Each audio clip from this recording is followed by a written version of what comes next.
Hi everyone! In this video we will be learning how to convert recurring decimals into fractions. We're all familiar with the fraction of 1/3. If you divide 1 by 3 you'll get 0.333 recurring, which can be written as 0.3 with a dot on top. The dot above the 3 tells us that it repeats forever. In this example we started with a fraction and converted it into a recurring decimal. But today we'll do the opposite, converting a recurring decimal back into fraction. Let's look at a typical GCSE exam style question. Prove algebraically that the recurring decimal 0.8 can be written as 8/9.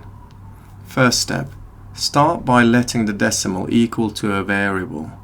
So now we have an equation x equals to 0.8 recurring.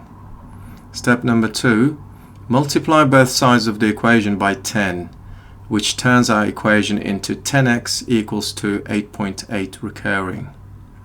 Third step, look for two equations with the matching decimals. If there aren't any equations with matching decimals, then repeat step 2 until you get the matching decimals. Once you get a pair of equations with matching decimals, then you can move on to step 4. Here we already have two equations with matching decimals, so we can move on to the next step.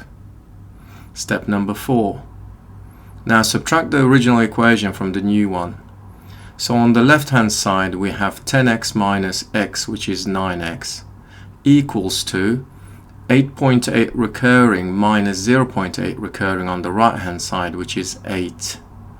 We now have a simple linear equation to solve. And the last step, divide both sides of the equation by 9, leading to x equals to 8/9.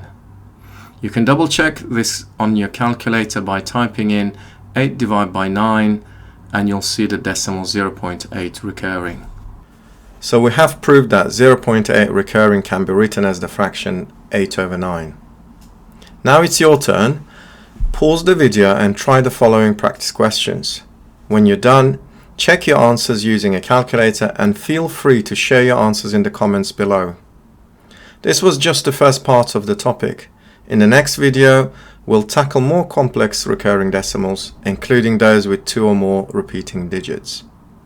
If you found this video helpful, please like the video and subscribe to the channel for more GCSE Maths tutorials. Thanks for watching and see you in the next lesson.